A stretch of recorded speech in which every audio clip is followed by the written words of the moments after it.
दोस्तों, ज़िंदगी एक सफ़र है जहाँ कभी मुस्कुराहटें बिखरती हैं और कभी आंसू से खामोश आंसू गिरते हैं। कुछ कहानियाँ वक्त के धुंधलकों में गुम हो जाती हैं और कुछ कहानियाँ दिल के अंदर हमेशा धड़कती रहती हैं। आज हम उन्हीं यादों की एक कहानी सुनेंगे, एक यतीम लड़के की जो गरीब पैदा हुआ मगर किस्मत का बादशाह बन गया। यह है कहानी मुकद्दर के सिकंदर की। पुराने बनारस की गलियां, बारिश के बाद भीगी हुई मिट्टी की खुशबू और एक नन्हा सा बच्चा हाथ में जूतों की पॉलिश की बोतल लिए मुस्कुराता हुआ गुजर रहा है। यही बच्चा है सिकंदर, जिसके पास ना बाप है ना सहारा। एक माँ है जो बीमार है मगर बेटे के लिए जीने की उम्मीद बनकर बैठी है। फिर एक दिन वो माँ चली जाती है और सिकंदर के साथ रह जाती है एक तन्हाई, एक खामोशी, एक जख्म। रोते हुए आते हैं सब, रोते हुए।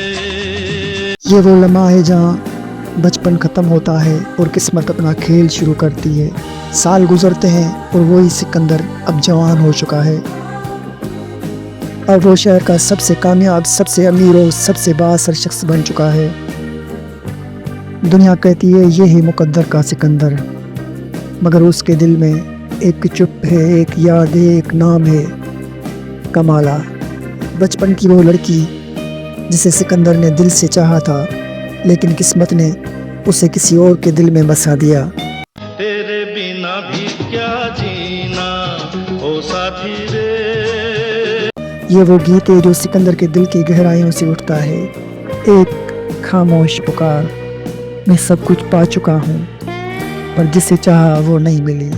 कमाला अब विक्रम से मोहब्बत करती है, वही विक्रम जो सिकंदर का करीबी दोस्त है। सिकंदर कुछ नहीं कहता, बस मुस्कुरा देता है। उसकी मुस्कुराहट के पीछे छुपा है एक दर्द जो सिर्फ वो ही जानता है।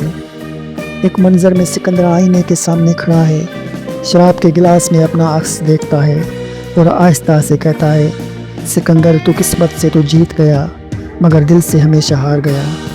मोहब्बत का सबसे खूबसूरत पहलू कुर्बानी है और सिकंदर वो आशिक है जो सब देकर भी खामोश है। फिर कहानी में आती है जोराबाई, एक तवाइफ मगर दिल की इतनी सच्ची कि खुद मोहब्बत भी शर्मा जाए। वो सिकंदर से मोहब्बत करती है, ऐसी मोहब्बत जिसमें कोई ख्वाहिश नहीं, कोई मांग नहीं। जी हाँ, रेखा का किरदार यहाँ आईना बन जाता है जो दिखाता है कि औरत अगर चाहे तो अपनी खामोशी से भी मोहब्बत लिख सकती है। जोराबाई कहती है, सिकंदर तुम जिसे चाहते हो वो तुम्हारी नहीं, मगर मैं तुम्हें चाह कर भी तुमसे कुछ नहीं मांगती। ये वो मोहब्बत है जो पाने से नहीं खोने से अमर होती है। वक्त का पहिया घूमता है, सब कुछ बदल जाता है। कमाला और विक्रम की ज़िंदगी में सुकून आ जाता है, मगर सिकंदर के दिल में तूफान। एक दिन वही महफिल, वही शराब, वही तनाई। सिकंदर गाने सुनता है और उसके लबों पर हल्की मुस्कुराहट आ जाती है। ये वो लम्हा है जब सिकंदर को एहसास होता है कि किस्मत के आगे कोई जीत नहीं सकता। वो ज़मीन पर गिरता है, चेहरे पर सुकून, जैसे कह रहा हो मैं गया, मुकद्दर का सिकंदर कहलाया। दोस्तों, ज़िंदगी अजीब खेल है। ये कभी कमज़ोर को ताकत देती है और कभी ताकतवर को तोड़ देती है। सिकंदर के पास सब कुछ था, पैसा, शोहरत, इज़्ज़त, मगर जिसे वो चाहता था वो न मिली। मुकद्दर का सिकंदर हमें ये सिखाती है कि मोहब्बत हमेशा जीतती नहीं, लेकिन मोहब्बत करने वाला हमेशा याद रहता है। अमिताभ बच्चन की आंखों में वो दर्द जो हर आशिक के दिल में कभी ना कभी झांकता है। रेखा की खामोशी में वो मोहब्बत जो कभी अल्फाज ना बन सकी, और राखी की मुस्कुराहट में वो जुदाई जो हमेशा के लिए रह गई। अगर ये कहानी आपके दिल को छू गई हो तो इस वीडियो को लाइक कीजिए, सब्सक्राइब कीजिए और कमेंट्स में बताएं आपके दिल को सबसे ज़्यादा कौन सा गाना छू गया। वो साथी रे या रोते हुए आते हैं सब। ये थी मुकद्दर की सिकंदर